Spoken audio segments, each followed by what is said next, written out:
Hey guys, this pandemic has been really wearing me out, and I just want to get back out there and make another movie with all of my trademarks. But this time, I have a huge car chase happening throughout the entirety of it, and I get to play with my new drones. So what do you say?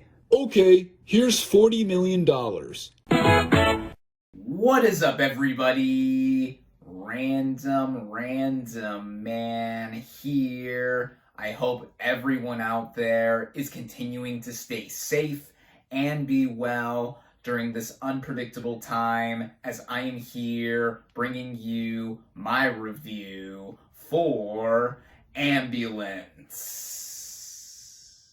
Based on the Danish film of the same name, the plot of this action thriller basically follows two adoptive siblings turned bank robbers, played by Jake Gyllenhaal and Yahya Abdul-Mateen II, as they hijack an ambulance and take two first responder hostages, played by Asa Gonzalez and Jackson White.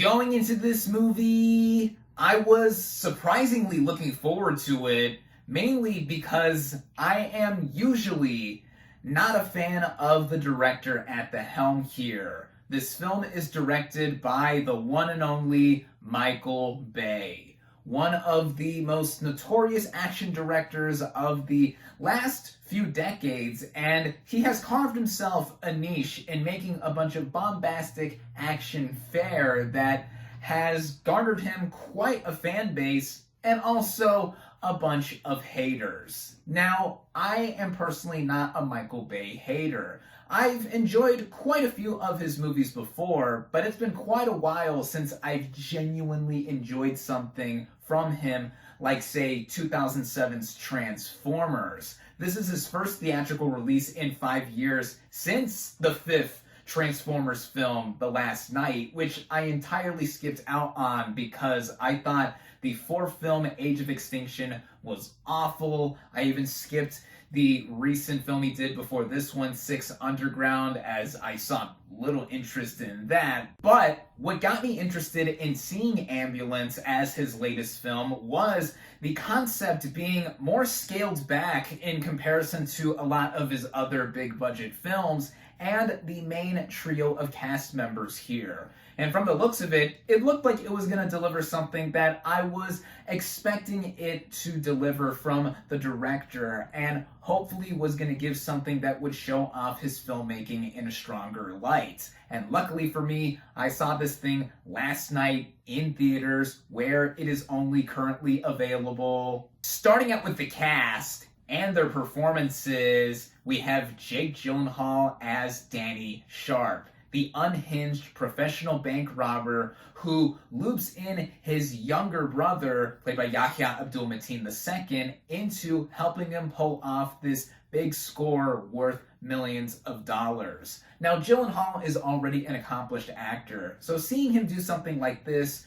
would at first seem beneath him. Now, I shouldn't necessarily say that because he's been in projects of all kinds, but it's clear from seeing him in this film that he was having a ton of fun playing this kind of villainous role. He eats up just about every scene he is in where he has to have some outburst or he is really seething with anger and frustration to try to get out of this messy situation. And him being at odds with his brother the entire time helps things out in bringing up the tension. And speaking of him, Abdul-Mateen plays Will Sharp, a war veteran who is in desperate need of some cash to have his wife's experimental surgery be done, as it's not covered by their insurance. So he goes to Danny for help and again gets roped into this big heist. And Abdul-Mateen is one of my favorite, more prominent actors coming as of late, as in the last few years he's delivered performances that I've quite enjoyed, and here in a straight-up action film he proves he has the physicality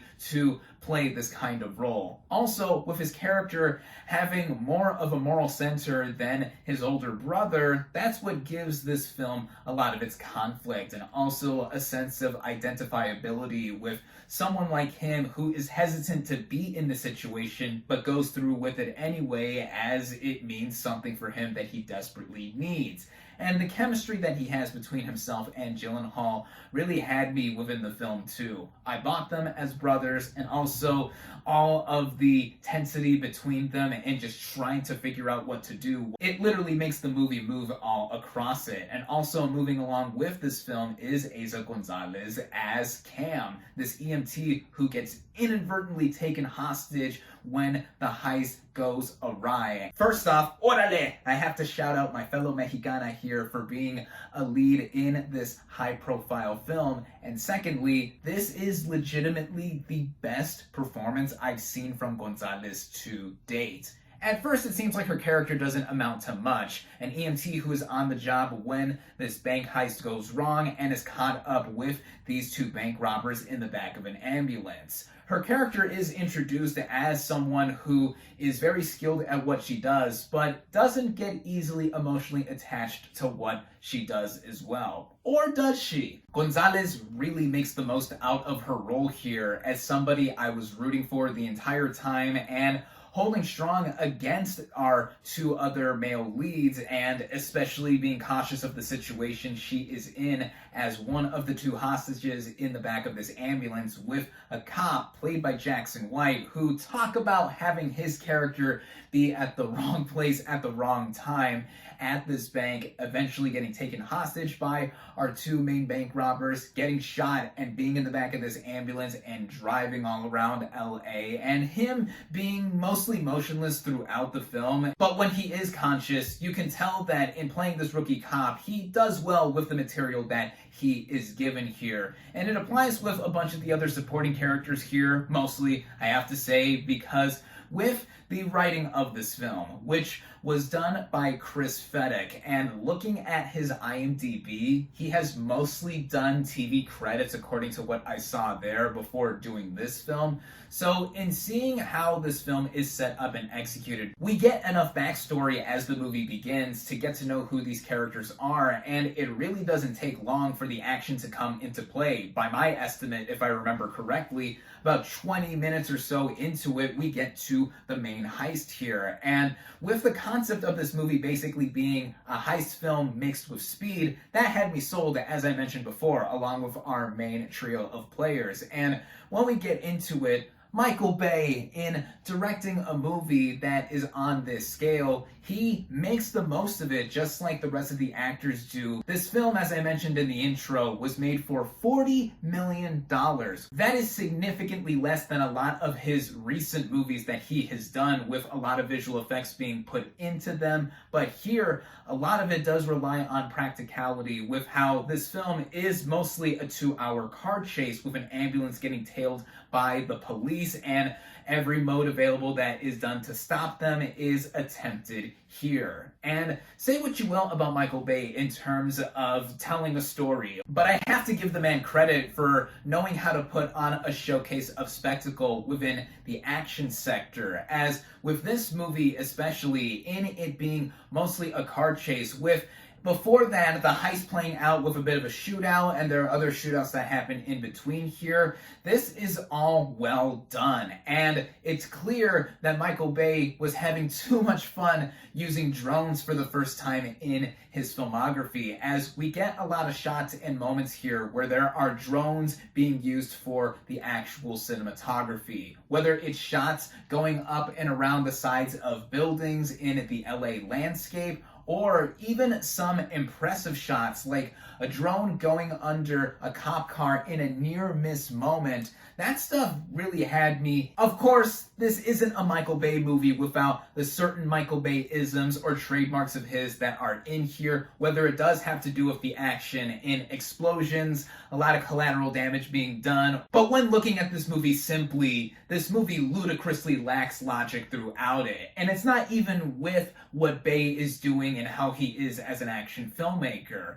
It has a lot to do with the story, and I think that in it being the biggest problem I have with the film, it tries to do too much in between, with it being simple in concept. It's just a 2-hour or so long car chase here. And when we have other characters be brought in more so than needed, that's when I felt the weight of this movie crumbling, despite it mostly really going for it in about the first 2/3 or so. There's there's a police captain played by Garrett Dillahunt, who I also thought gave a strong performance in this film, making the most of his role as well. He has this comedically oversized dog with them, and also just is trying to get a whole scope and scale of the city to try and stop the ambulance. A character like him I thought was necessary, but then we get into other characters like Keir O'Donnell, who plays an FBI agent who gets roped into this, and he's also an old acquaintance of Gyllenhaal's Danny, and it's like, it's just trying to add more stuff here that seems like it would increase the tension all throughout it. And then there are even more characters here, like some criminal gangster friends of Danny's that are helping him as the chase is playing out. It felt like this movie was doing too much than it should have been doing in the first place on its simple scale. And it running at about 2 hours and 16 minutes, I did think was long, though I shouldn't really be citing this as too much of an issue because most of Michael Bay's movies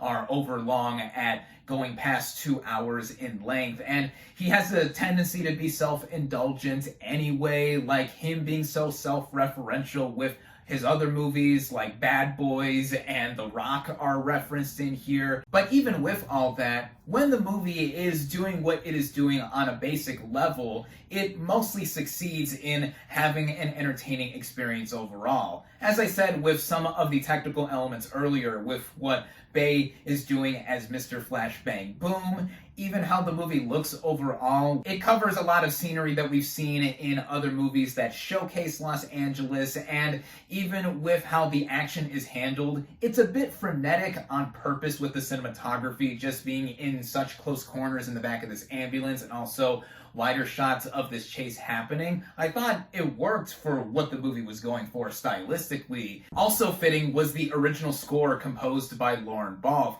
who's known in recent memory for composing movies such as Mission Impossible Fallout and will compose its upcoming sequels, and just the way it sounded and how it had a lot of reverb and a lot of tensity droning up on it, and just how the movie looked and sounded overall. As I mentioned, it felt like it was doing something that it set out to do, and I thought it worked in an effective sense in that way. Even taking into account how this movie is cut together and it doing a lot of stuff that Bay has done before, with bad jokes in between characters, doing things and saying things that don't seem plausible. But a lot of that I have to give credit onto the actors themselves and even Mr. Michael Bay himself, because in looking at this film in comparison to his past filmography, I gotta say that he brings out some of his best here, and I would even say for now, this is probably his best movie he has done, at least in about a decade and a half. And as I said, I'm not a hater of his at all, but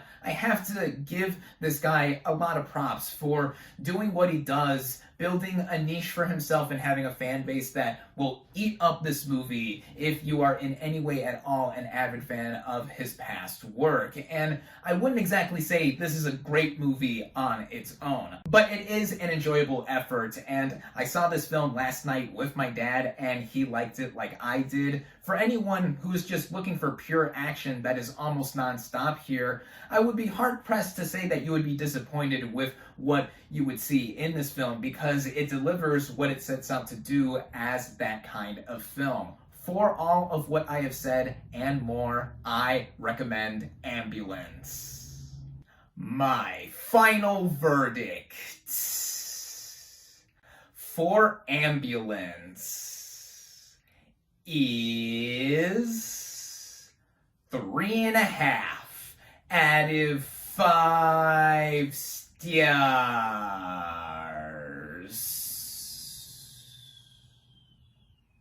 Thank you all, as always, for watching.